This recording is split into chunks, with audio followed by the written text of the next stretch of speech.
보겠습니다. 마태복음 18장 15절입니다.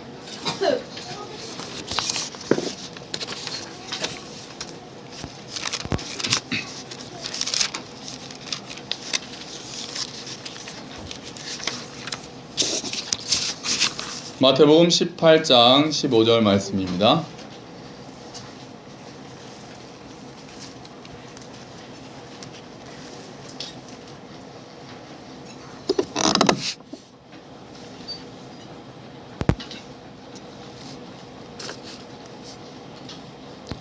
다 찾으셨죠? 자, 마태복음 18장 15절 말씀 우리 한 목소리로 읽도록 하겠습니다. 시작. 내 형제가 죄를 범하거든 가서 너와 그 사람과만 상대하여 권고하라. 만일 들으면 내가 내 형제를 얻은 것이요. 아멘. 할렐루야. 이렇게 약하세요. 할렐루야. 자, 우리 침례 받으신 분들 할렐루야. 혼자 왔어요. 혼자 3명이 받았는데 한 사람은 출장을 갔고 또 한 분은 지금 이삿짐을 날리고 계십니다. 지금 그 승민 형제네 집이 현재 이사 중이에요. 오늘 이사를 가서 그래도 빨리 끝나는 대로 가족이 오겠다고 했는데 조금 늦어지나 봅니다. 오겠죠. 뭐 못 온다는 얘기는 안 했으니까요. 한 주간 강건하셨습니까? 네. 침례식 좀 이따 우리 영상 다시 한번 보겠지만 영상 만들면서도 참 마음이 너무 좋더라고요. 저도 침례 처음 해보는 거 아닙니까? 저도 받으시는 분들이 물론 처음이겠지만 하는 저도 처음이었으니 참 서툴고 그랬지만 또 지난 주일에는 또 우리 영적으로 또 새 생명을 입은 자들을 축하했는데 수요일에는 또 육적으로 새 생명을 입은 아기가 또 태어나네요. 아이고 아직 이름 결정 안 하셨죠? 뭐 지금 현재 가장 강력한 후보는 유진이라고 그러던데요. 왜 뭐 이렇게 그냥 탁 떠오른 이름이 유진인데 뭐 마음에 든다 그랬더니 또 우리 유진이 있잖아요. 아직 안 왔지만 또 그 이름 좋다고 또 막 하면서 곧 그렇게 굳어질 것 같아요. 너무 한 주간 영적으로 새로 또 거듭나고 또 육적으로 새 생명이 탄생한 아주 또 귀한 한 주였습니다. 진짜 풍성한 추석, 풍성한 가을이네요. 자, 침례식, 우리가 침례식을 보았고 제가 아침 묵상 요새 에베소서 여러분하고 묵상을 나누는 말씀으로 지난주 기억하십니까? 침례식은 침례, 우리가 예수님을 믿으면 예수님과 어떻게 된다고요? 어떻게 된다고요? 연합한다. 따라하시죠. 연합한다. 예수를 믿는다는 거는 연합한다. 이거를 잊으면 안 돼요. 예수님과 연합한다는 건 뭡니까? 예수 안에 내가 있고 내 안에 예수가 있어요. 그래서 나한테 있던 죄가 예수님한테로 넘어가는 거예요. 예수님한테로 넘어가서 예수님이 십자가에 못 박히셨을 때 그 죄가 다 같이 죽어버리는 거예요. 내 죄가 예수님의 죄가 돼서 연합했으니까요. 내 죄가 예수님께로 가서 예수님이 십자가에서 돌아가실 때 그 죄가 처리가 되는 거예요. 그래서 예수님이 죽으셨는데 내가 죽은 게 되는 거죠. 그죠?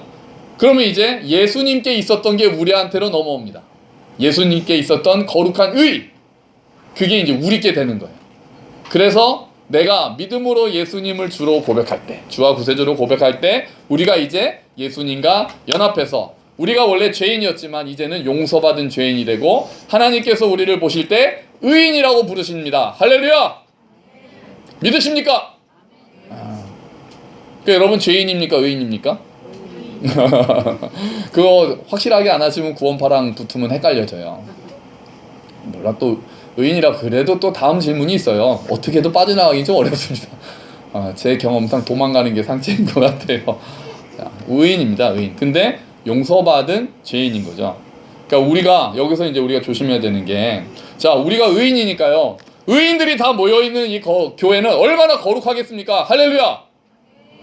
거룩하죠, 우리 교회. 서로 빛이 나시죠? 죄 하나도 안 지으시죠, 이제? 뭔가 여기서 좀 대답하기가. 우리 현기 형제 침례 받고 한 주니까 죄 하나도 안 지었죠? 네. 담배 안 폈어요. 진짜?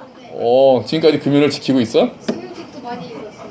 중국에 가서 폈을지도 몰라. 너 2박 3일은 못 봤잖니. 그래? 형경제 오, 결심이 대단해. 그 죄를 안 짓긴 했겠어요. 자, 어쨌든. 자, 여러분. 정말 그러면 이제 우리가 의인이 됐으면 우리 이제 죄를 안 짓습니까? 교회 안에 죄가 없나요? 근데 그게 아니라는 거 우리가 경험상으로 알죠. 우리가 뭐 지금도 알잖아요. 그러지 않죠. 그러다 보니 이제 문제가 발생합니다. 문제는 우리가 이 땅에 있는 동안 의인이 되었다는 얘기는 우리가 완전히 거룩한 존재가 되었다는 건 아닙니다. 우리는 여전히 죄를 지어요. 죄의 영향력 안에 있습니다. 다만 죄의 형벌은 이제 우리에게서 떨어졌습니다. 예수님께서 그 형벌을 다 받으셨으니까 죄의 형벌은 날아갔습니다. 그리고 우리는 죄의 지배에서는 벗어났습니다. 이제 그 죄가, 사탄이 우리를 어떻게 해서 주관하지는 못해요. 그런데 아직 뭐는 남아있다? 죄의 영향력은 남아있다는 거예요. 우리 가운데도 옛 습관이 남아있다는 거죠. 여러분, 왕자와 거지 보시면 거지가 나중에 얼굴 똑같아가지고 왕자가 됐잖아요. 근데 그 옥새를 가지고 뭐 해다 씁니까? 호두 먹었어요. 뭘 먹어?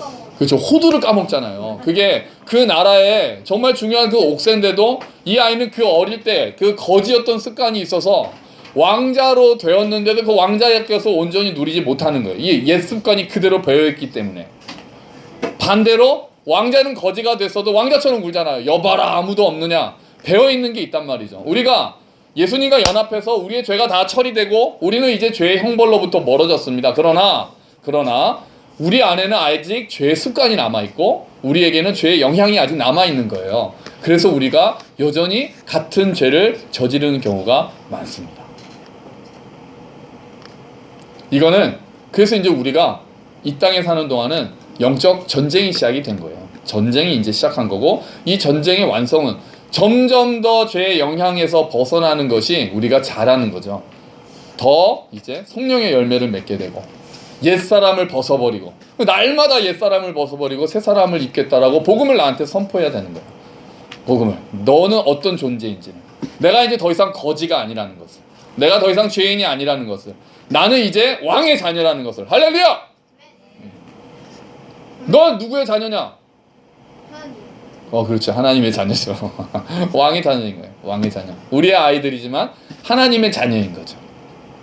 이걸 계속 우리에게 선포해야 된다는 거예요. 그런데 어쨌든 이 안에는 여전히 죄가 있는 거예요. 교회 안에 그래서 문제가 많이 발생하죠. 아시잖아요. 교회가 문제 많이 제일 많잖아요. 제일 많아.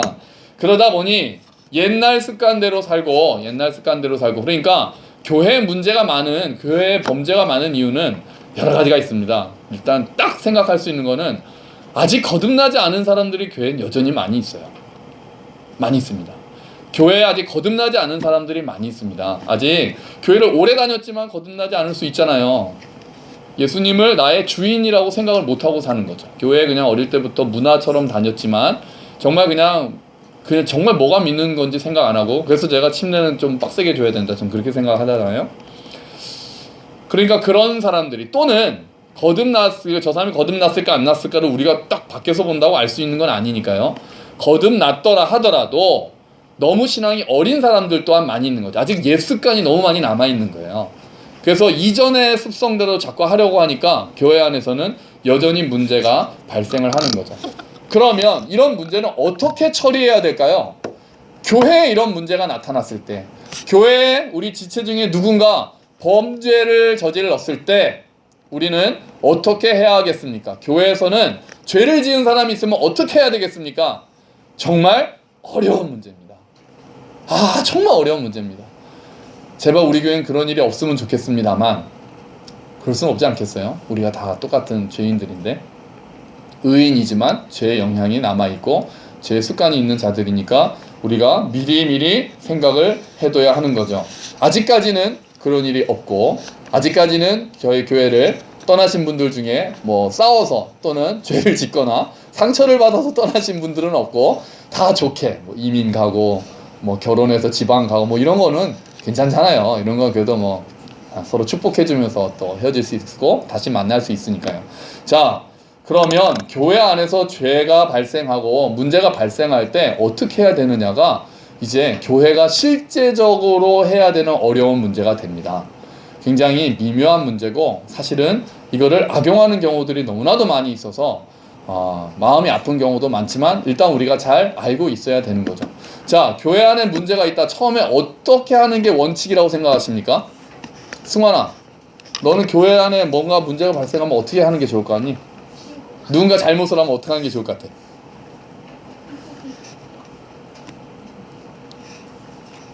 승환이 아빠는 어떻게 생각하세요?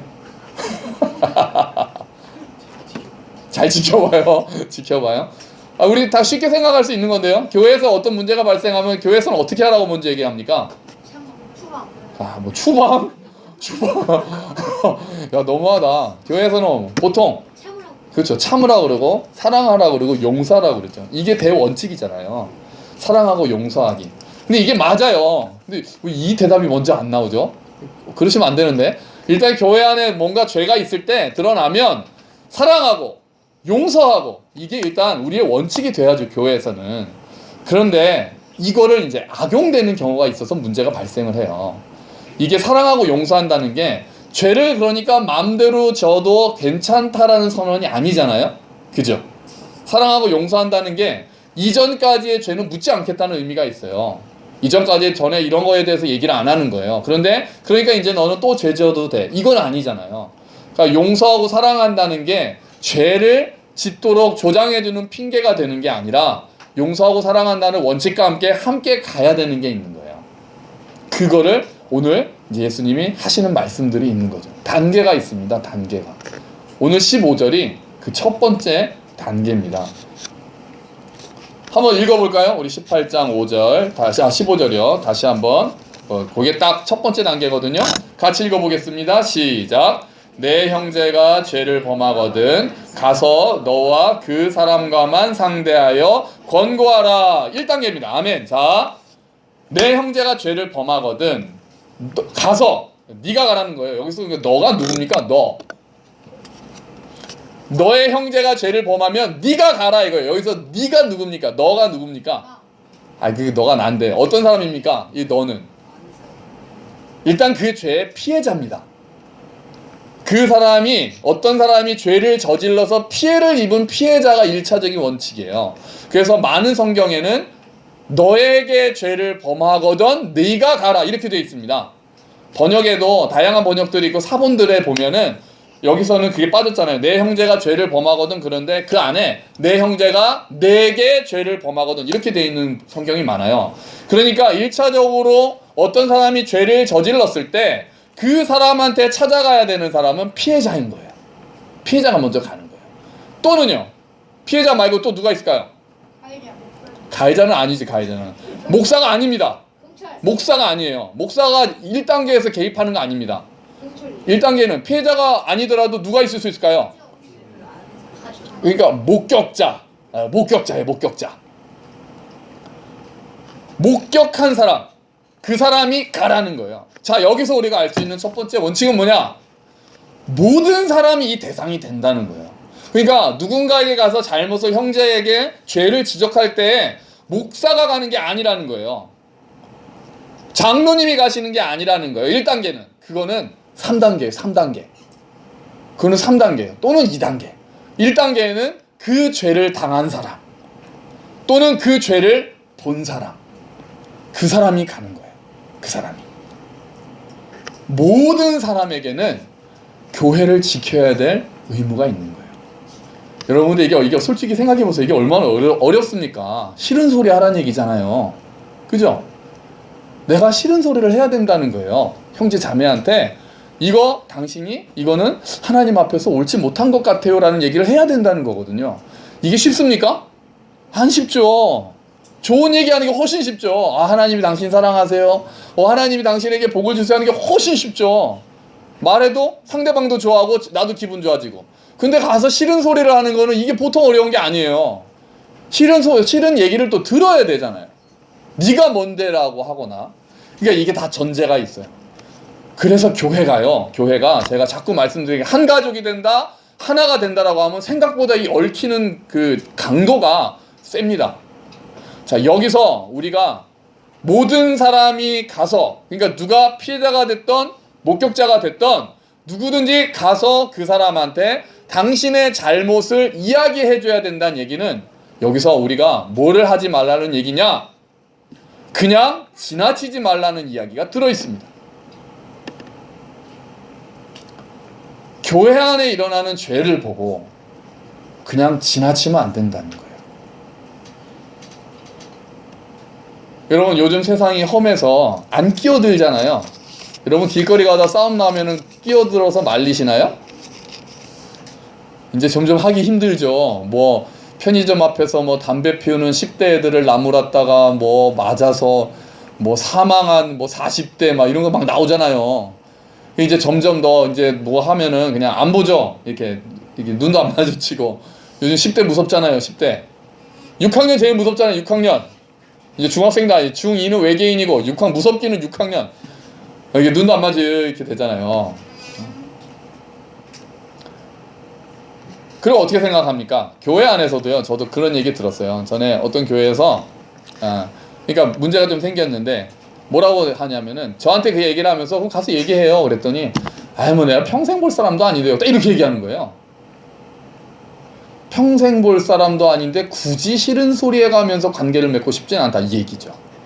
그런데 내 형제가 죄를 범하면 그러니까 내 형제여야 돼요. 그러니까 지나가는 아저씨한테 하라는 얘기가 아니라 그 사람이 교회 안의 지체고 우리가 교회가 한 가족이고 교회가 하나님의 거룩하심과 하나님의 영광스러움이 충만하게 드러나는 공동체라는 것을 진짜 믿으면, 그걸 내가 진짜 받아들였으면, 이 사람들이 정말 나의 가족이라고 하나님이 맺어주신 가족이라고 정말 믿으면 의무가 생기는 거예요. 내가 내 자식이 엉뚱한 길로 가면은 부모가 가만히 있을 수 있습니까? 안 되죠. 싫은 소리 하기나 말기나 야단쳐야죠. 돌이켜야죠. 그것처럼 교회 안에서 한 가족이 됐을 때는 그 의무까지 생기는 거예요. 형제를 바로 잡아줘야 될 의무가 생기는 거예요. 그냥 그냥 안 보고 말지 싫은 소리 하면서 굳이가 아니라 교회 안에서는 형제 자매 간에 누가 무슨 잘못을 저지르면은 싫은 소리를 해야 되는 의무가 발생한다고요. 교회 안에서 한 가족 된다는 게 그냥 좋게 막 하하호호 하고 그냥 고기 구워 먹고 박수치고 만나요 하고 가면 되는 게 아니에요. 만나요 하실 때 덕담해 주시는 거 정말 좋지만 어쩔 때는 따끔하게 야단도 치셔야 되는 거예요. 그런데 두 번째는 하지 말라는 게 숨어 있습니다. 그러니까 첫 번째 하지 말라는 거는 그냥 넘어가지 말라는 거라고 그랬죠. 왜냐하면 우리가 다 이제 한 가족이기 때문에. 그러면 그 사람에게 가서 얘기하라고 하면은 다음에 이거는 하지 말라는 게 또 숨어 있습니다. 뭘까요? 자, 얘기 안 하면 안 된다라는 게 숨어 있다고 말씀드렸죠. 또 하나는 뭐겠습니까? 뭐라고? 너 그 다음 거 봤지? 맞아요. 딴 사람한테 얘기하지 말란 얘기예요. 그러니까 뒷담화 까지 말란 얘기예요. 뒷담화하지 말란 얘기예요.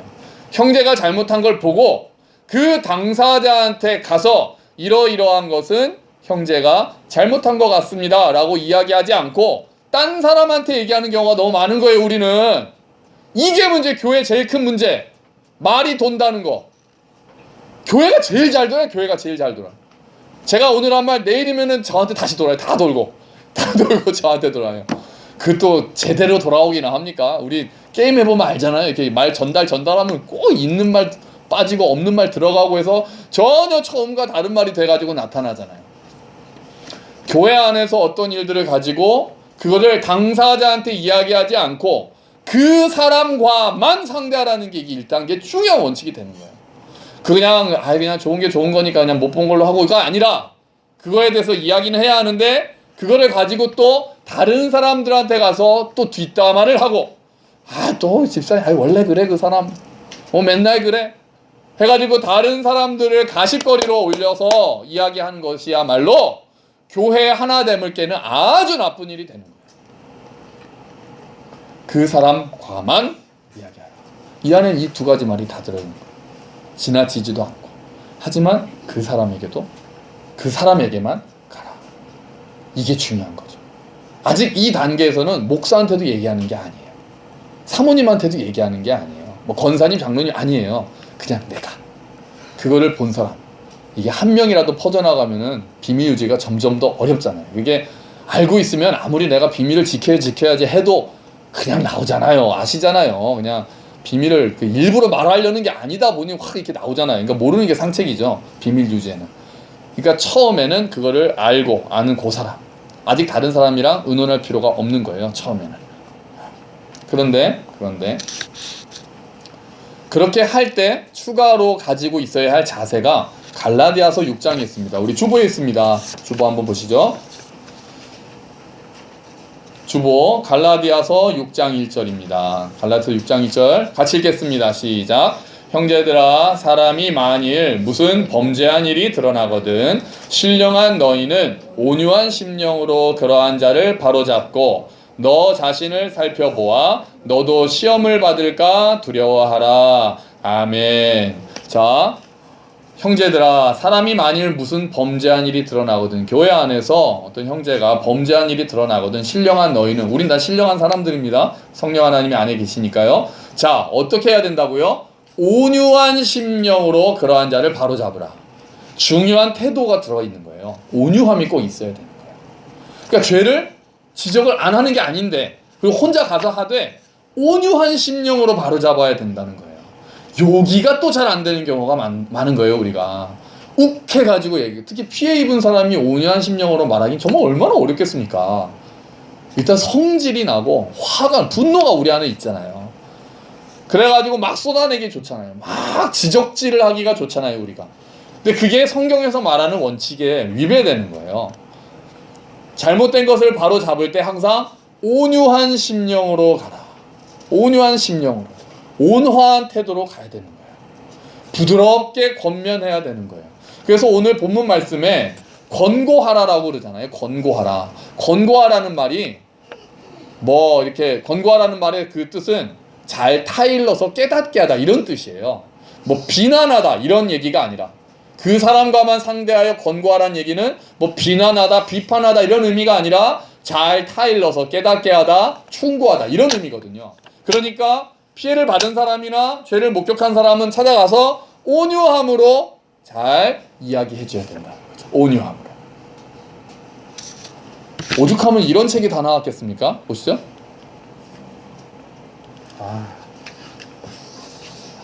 제가 했어요. 고마워. 뒷담화만 하지 않아도 성인이 되는데 누가 쓴지 아세요? 이 책? 프란체스코 교황이 썼습니다. 프란체스코 교황님이 다녀가신 다음에 이런 책을 써서 또 베스트셀러가 됐습니다. 아니 얼마나 뒷담화들을 많이 하면은 교황이 이런 얘기를 할 정도겠습니까? 그러니까 성당도 뒷담화가 많은가 봐요. 교회만 있는 게 아니라 우리가 다 그렇기 때문에 남에게 말을 하지 않고 온유한 심령으로 찾아가야 된다는 거죠. 그러니까 교회에 보면은 세신 분들이 계세요. 말이 이렇게 세게 나오시는 분들 스스로 아시죠? 스스로 약간 욱하는 성질이 많으시고 정의감에 불타시는 분들 조심하셔야 되는 거예요. 이게 정의감으로 해야 될 일이 아닌 거거든요. 조심하셔야 되는 거예요. 온유해질 때까지 참으셔야 돼요. 내 심령이 온유해질 때까지 참으셔야 돼요. 거기서 바로 쏟아버리시면은 그게 결코 제대로 작동하지 않습니다. 그렇죠. 온유함으로 해야 되죠. 그런데 또 하나의 자세가 있습니다. 또 하나가요. 자, 우리 계속 갈라디아서 6장 1절 다시 볼까요? 자, 온유한 심령으로 그러한 자를 바로잡고 그 다음에 뭡니까? 읽어보겠습니다. 너 자신을 살펴보아 너도 시험을 받을까 두려워하라. 아멘. 자, 너 자신을 먼저 살펴보란 얘기예요.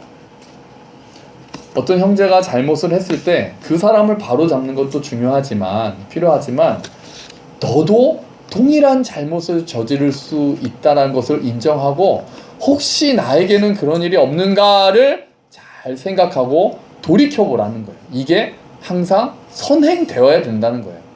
이건 다 우리가 연약한 죄인이라는 것을 고백하는 것과 같습니다. 그러니까 나의 스스로는 겸손한 태도를 가져야 되고 그 형제에 대해서는 온유한 태도를 가져야 된다는 거예요. 그래야 하나님께서 원하시는 방법대로 그 형제에게 잘 권고한 것이 된다는 말씀입니다. 예수님께서 여러분 그 유명한 비유 있잖아요. 비유가 아니라 유명한 사건 있잖아요. 가늠한 여인이 현장에서 잡혀왔을 때, 가늠한 여인이 현장에서 잡혀왔을 때 사람들이 돌을 들고서 예수님에게 물어보죠. 어떻게 할까요? 예수님께서 뭐라고 대답하셨습니까? 너희 중에 유명한 말이죠. 죄 없는 자가 때려라, 돌을 쳐라. 너희 중에 죄 없는 자가 돌로 쳐라. 그 얘기를 듣고는 어른부터 아이까지 다 돌을 놓고 사라졌다. 근데 그 다음도 있죠. 예수님께서 뭐라고 하십니까? 나도 너를 정죄하지 아니하노니 가서 다시는 죄를 범하지 말라. 여기까지 있어요. 또 죄를 지어라가 아니죠. 자, 그 사람들도 예수님의 그 말씀, 너희도 다 동일한 죄를 저지를 수 있는 자들이다. 하나님께서 율법의 눈으로 보실 때, 하나님께서 보실 때 모든 자가 동일한 죄인이다라는 것을 바로 찌른 말씀이었죠. 그것을 먼저 인정하는 거예요. 누군가를 죄를 지적하기 전에 나도 그런 잘못을 저지를 수 있다는 것을 겸손하게 인정하는 태도가 먼저 있어야 된다는 거죠. 자, 여러분, 그러면 내가 나를 돌아보고요, 다음에 온유한 심령이 되려면 뭐가 필요하겠습니까? 누가 잘못을 했어요. 봤습니다. 그러면 내가 온유한 심령이 되고 내가 스스로를 살펴서 돌아보기 위해서는 어떤 시간이 필요하겠습니까? 기도하는 시간이 필요합니다. 기도가 필수입니다.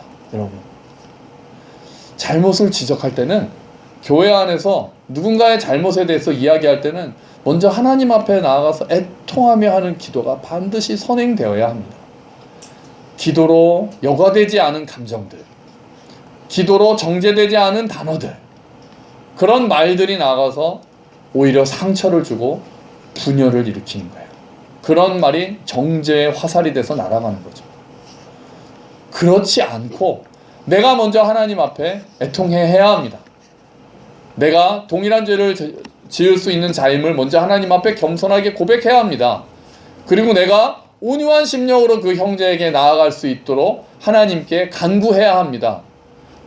그리고 그것을 안 했으면 좋겠지만, 그냥 못 본 척하고 넘어가고 목사님이 알아서 다 해주셨으면 좋겠지만, 그게 아니라 그것을 보게 하셨으니 하나님께서 나에게 교회의 거룩함을 지키는 또한 책임을 주셨으니, 또 이제 내가 온유함으로 나아가서 눈물로 호소하는 것. 그게 오늘 예수님께서 말씀하신 1단계가 되는 거죠. 여러분, 왜 이렇게까지 해서라도 그 형제에게 가서 잘못을 이야기해야 할까요? 왜 이렇게까지 해야 합니까? 첫 번째는 아까 말씀드린 대로 우리가 이제 주 안에서 하나이기 때문입니다. 이제는 우리가 영적인 가족이기 때문에 그래요. 그러니까 가족이 잘못한 걸 보고 그냥 놔두면 어떻게 될까요? 그냥 죄를 지었는데 그냥 넘어가면 어떻게 될까요? 그렇죠. 지어봐서 알죠. 그냥 넘어가면 그 사람은 그게 잘못인 줄 모르고 동일한 죄를 반복하게 되어 있습니다. 그거는 애나 어른이나 똑같습니다. 한번 제한되지 않으면 그냥 똑같은 잘못을 계속 저지르게 되어 있는 거예요. 그러면서 그 죄는 반복성이 있으면서 점점 더 어떻게 됩니까? 심화됩니다. 바늘 도둑이 소도둑 된다는 것처럼 점점 더 죄는 깊어집니다.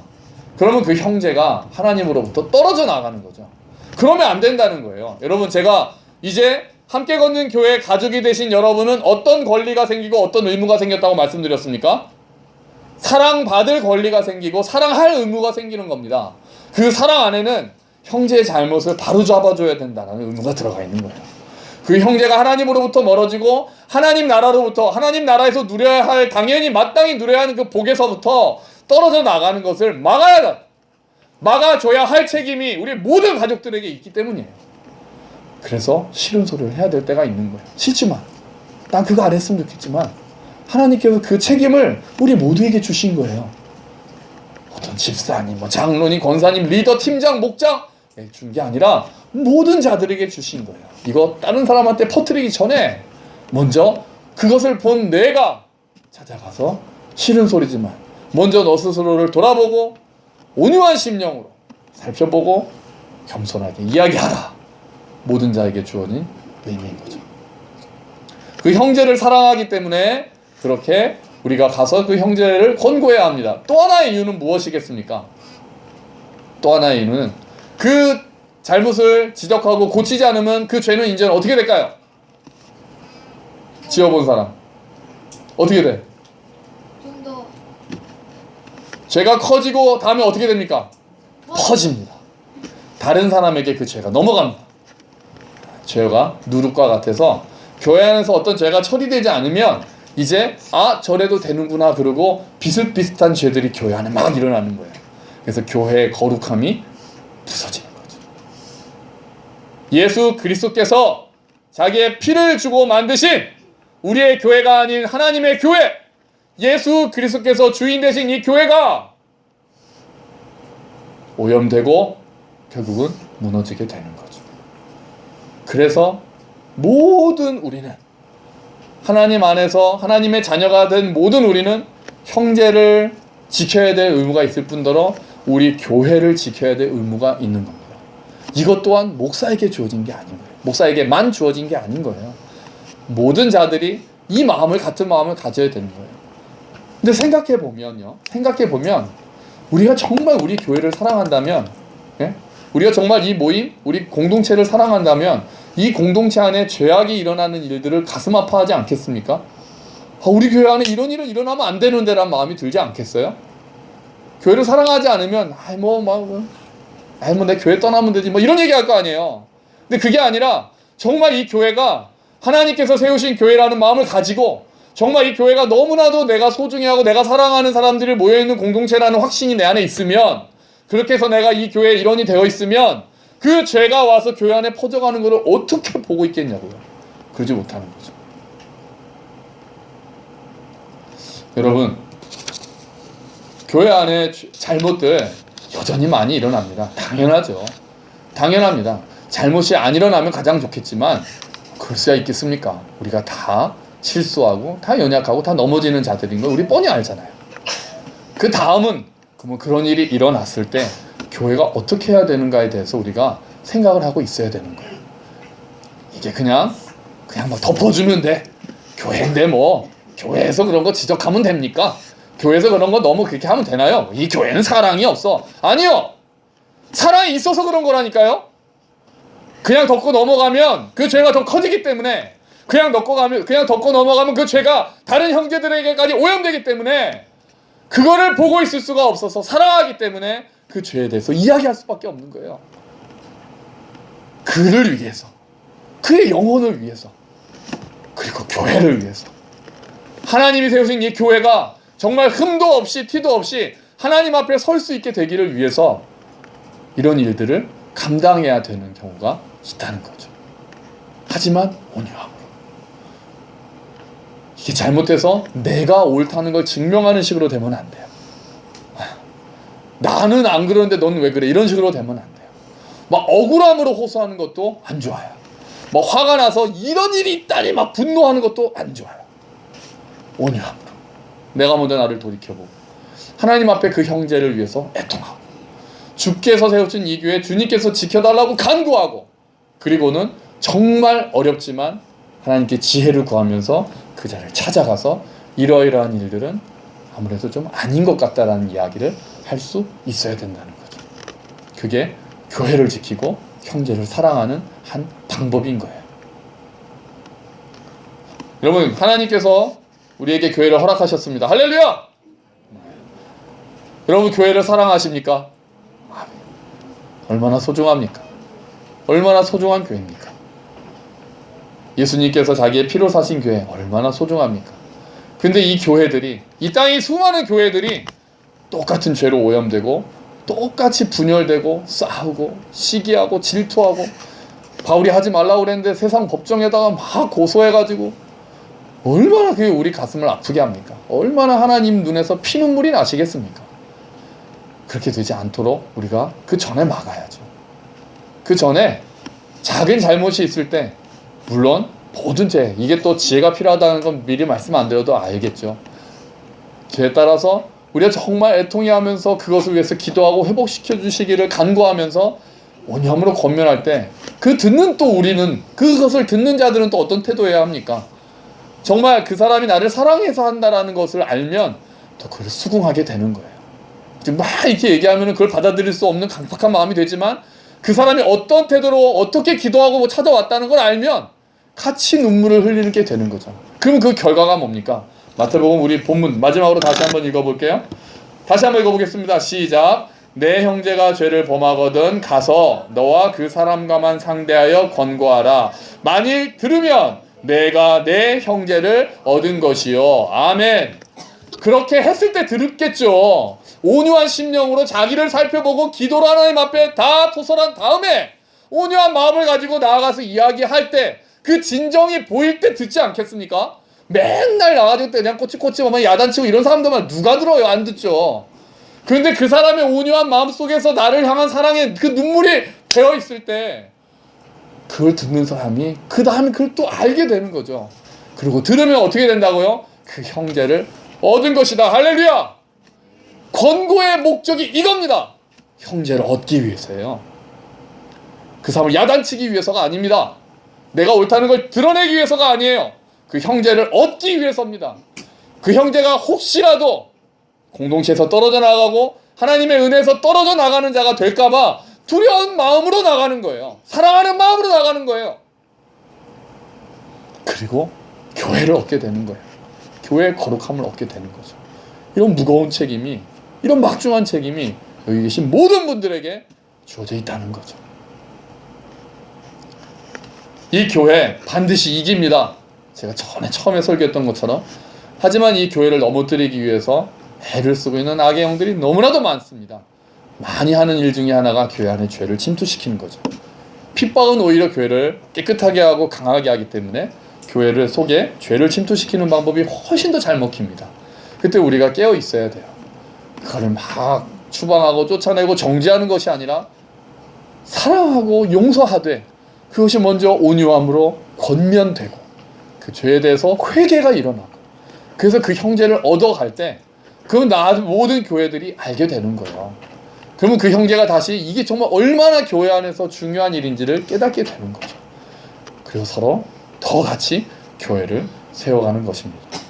여러분 우리 교회 안에 이런 일까지 안 가면 너무 좋겠습니다만 혹시라도 우리 안에 우리의 연약함으로 인해서 문제가 있을 때 이것이 서로를 비난하는 계기가 되는 것이 아니라 오히려 자기의 약점을 또한 고백하고 그 약점을 통해서 일하시는 하나님을 찬양하고 그렇게 우리의 서로 약함을 통해서 교회를 세워가시는 하나님의 능력을 찬양하는 계기가 되기를 주의 이름으로 축원합니다.